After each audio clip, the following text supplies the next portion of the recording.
preserve, and I have to say it was briefly touched upon previously, but I think we can expand on this further. How can we preserve our personal freedom as citizens when this might negatively affect the life of vulnerable people? This is a dilemma, and you already said technology cannot save us, but how to be free with our mobility while being sure we're not harming others? And with also an additional sentence, I also believe that tech is not the solution, by the way.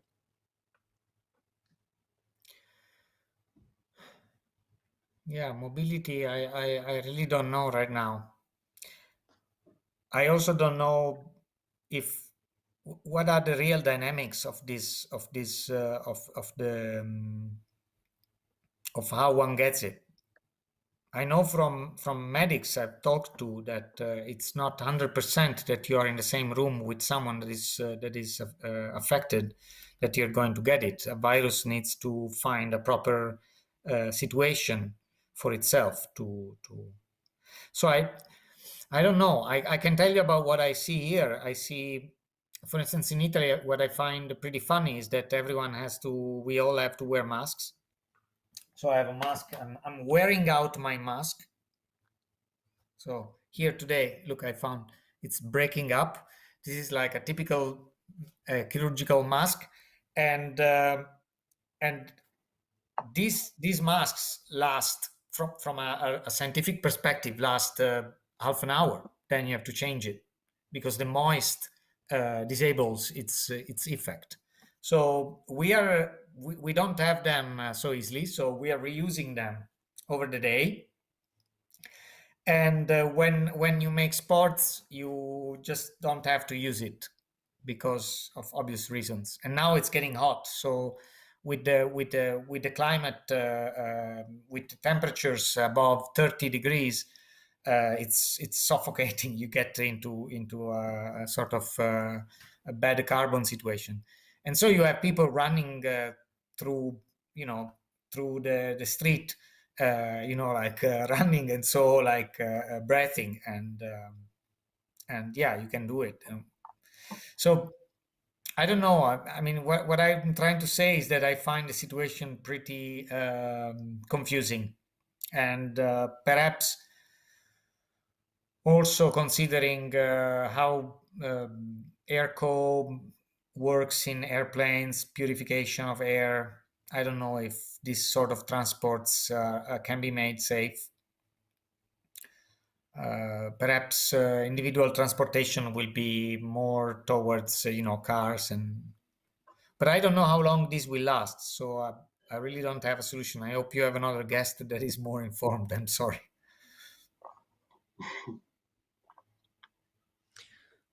Okay, the second question is from MM. Today, the Italian Ministry of Innovation has published the source code of the app 𝗍𝗆𝗍, the tracing app that will be used in Italy. If you have an opinion, what is your opinion on the 𝗍𝗆𝗍 app, and how, perhaps if you know, how are Italians reacting to it? Yes, the 𝗍𝗆𝗍 app was released just today, the code. There was a lot of noise around it. I have published a small Twitter thread in which I give my first impression with some links. And to resume, I've been quick. So this is an untested hack, sort of first glance. I haven't run it. No one has run it yet, really, besides techies wanting to try it. So I don't think there is a reaction yet, besides the speculations about what it should do and what not. So I give you just my purely technical assessment. The license is AGPL, so Affero GPL version 3, so it's a pretty good free software license. It's the baseline licenses are MIT Apache, so it's free software. It's open source. It comes in 2 versions for iOS and Android, written in 2 different languages, Swift and Kotlin. So it may be hard to maintain. It uses very good measures for updating, Fastlane, and a continuous integration environment which has its own repository and is pretty well made.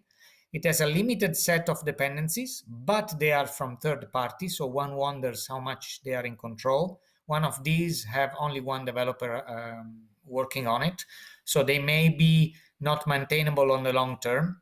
Who knows, maybe the government will take it up. It's based, the cryptographic backend is based on the manufacturer fundamentals, so it's pretty solid and standard. The whole algorithm is the Google-Apple so-called implementation of DP3T. So it's based on a privacy-preserving protocol by Carmela Troncoso.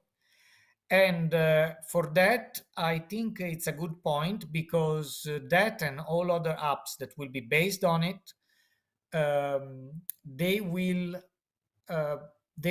separate GPS data from the actual proximity data. So data is not a universal pinpointing on your position, it's just proximity. So there is a strong privacy preserving factor. As well, one cannot know who belongs to the actual signal that you gather. So going around, you gather signal from people and you don't know who this signal belongs to until you know that someone is positive, and then you can know it afterwards. So you can be noticed that you have been around a positive person without knowing who, even a week or 10 days later. It's critical that Google and Apple own this protocol, but on the other side, they based it on a scientific, well-documented research in a moment in which, at least here in Italy, the government was led by a new special director who comes as a CEO of or some management position at Vodafone and formerly in the military police, who just wanted the telco to monitor people. And I've seen some newspapers in which, you know, they were saying, yeah, we want to monitor calls of people and stuff like that. So it came in a moment in which the government wanted to have central invasion of privacy that could be well misused. And a global entity said, no, we are using this sort of decentralized protocol that is not going to give access to your telcos. So for Italy, it's very relevant because we had the telecom scandal, for anyone who remembers it. And every time someone thinks of, centralized interception of telecom lines in Ity, there is someone being suicided from a bridge in a parallel reality somewhere else, if you know the case of 𝗙𝗶𝘁𝗁. So, say that, I think it's, again, a tricky slope because it is a central application. And there were rumors also that it can be used, it could be used for certifications. In Italy, we had self-certification as a main tool for going out and doing groceries, doing the house arrest period. So auto-certifications became a very, very important sheet of paper. I have one here. I have one all the time I go, and some people printed the t-shirts with the self-certification. Pretty funny stuff. Mm-hmm. So if this app becomes that, then it's going to hold much more private data and an authentication verification system, a la Singapore situation. But it's not going to solve a certain problem. The problem is not solved, again, by the app. I like to pinpoint it. When I go out, I am betting that my self-certification is going to work. In the moment in which I'm stopped by a cop, the cop looks at me and decides who I am and if it's true what I'm declaring. I have no way to know that I will be let alone, that I will not be charged by criminal offense or even arrested. It's just about the idea that the cop is making about me and my piece of paper. I try to phone the police to ask them, can I self-certify myself about this stuff before going out? Because I don't know if it's valid or not. And, they were like completely flooded by calls like mine. They pointed out at a green number that never worked, and they were overwhelmed, actually, by doubts. You see, those who know me, I know that usually I have a beard, and I look pretty much like a North African. Oh, thanks for the certificate T-shirt. And I'm pretty proud of my looks that, I can walk around and just be an Egyptian in Egypt, which is pretty funny. It's really good to be an Egyptian. So I shaved because I just want to make a good impression with the cop, honestly. And because the mask is very, uncomfortable now. And I think that's a risk. Because if you are ethnically profiled randomly by the cop that you have in front and all the prejudice that that cop carries, namely many cops in Italy are fascists, then you have a danger. And you cannot be sure that what is happening to you is because of the situation or because of the prejudice that the officer has about you and your skin color and your looks. So I think that's not going to be solved by a certification app in the moment in which there is no deterministic system about your certification, and the choice is being made by the person that you have in front. Some places may have a better police law enforcement education, some not. And it's completely arbitrary how you're going to be treated by them. And in general, I think coming back to the app, that it's the best source code, as I wrote on the Twitter thread, that I've seen so far, together with the Austrian Red Cross app, if we think it's useful. So as an experimentation, in technical terms, as open source. Also, in this particular period, the CTO of the unit working at the government is a hacker from the Italian communities. He has trustable and he has a track record. So I don't see any reason to think that it's being used as Trojan horse. If it will, I believe he will be the first one to say.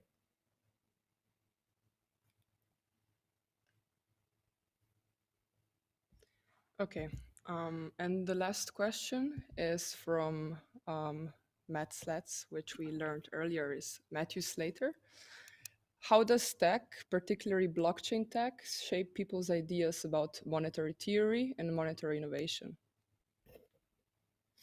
Well, given the hype that has been around for so much about blockchains and all that, I think that we have stepped into a period in which the taboo, and Matthew, sorry to repeat myself, this was my interpretation all the way, the taboo of money has been broken. So we are talking much more about engineering and designing value circulation in a more broader sense. So in this sense, when I wrote that Satoshi left the gate open, it's really a new wave of creativity that can be there. And I'm sorry that most financial institutions see it as threatening, because there can be ways to separate that from financial crime. And not everyone that wants to redesign value system is just a criminal. Although most of the fintech sector is crowded by criminals. So there must be a certain, mostly sociopaths. So there must be a certain attention in how we move there. But there is a certain creativity that has been well pointed by researchers in the past. One I can think of is Margaret Kennedy. She wrote about complementary money systems. Bernard Lietaer or Thomas Greco, they are people with great experience. Bernard left us also, as Margaret did in the past years. It's very sad that they are not here to actually guide this sort of wave of creativity. I'm faithful that sometimes, somehow, after the hype, we will manage to improve the situations in which we live, especially those affected by poverty and liquidity and scarcity of liquidity, by this means. But the hype has not helped. The flood of fintech people has not helped. The road shows have not helped so far. And you know it, Matt.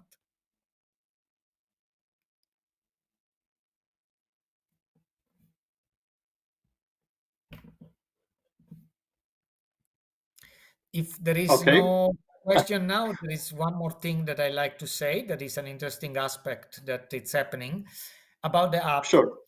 And has been the process of procurement. I wrote about this in the blog. I will give a link to the blog later.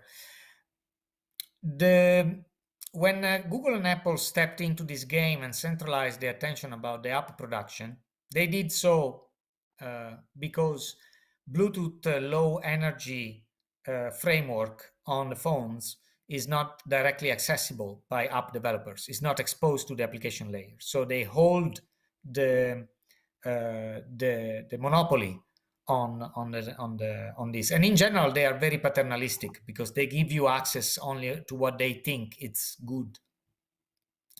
So when they centralize this, they say that they will give to the market a place only to apps that are defined by tenders in each nation.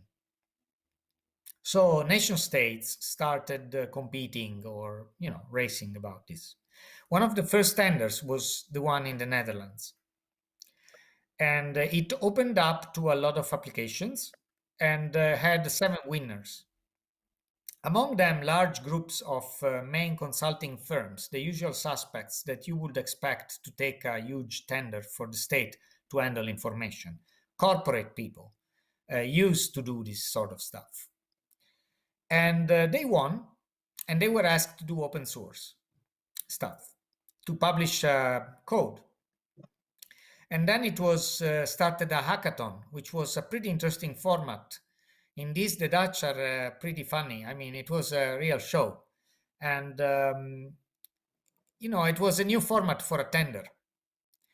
And what came out, even with a website dedicated to analyzing these apps, is that none of them had real code in it, had some real open source stuff. They were all scams.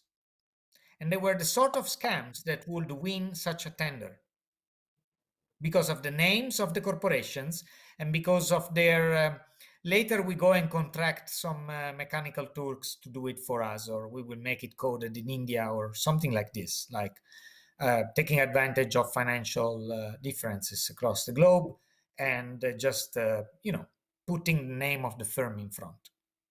This time they didn't pass. The show made them so ridiculed that the government decided to not pursue the development of any of them. And I think this was a very wise decision and a very smart move, but also it sends a signal. It sends a signal that we can change the tender business, if not racket.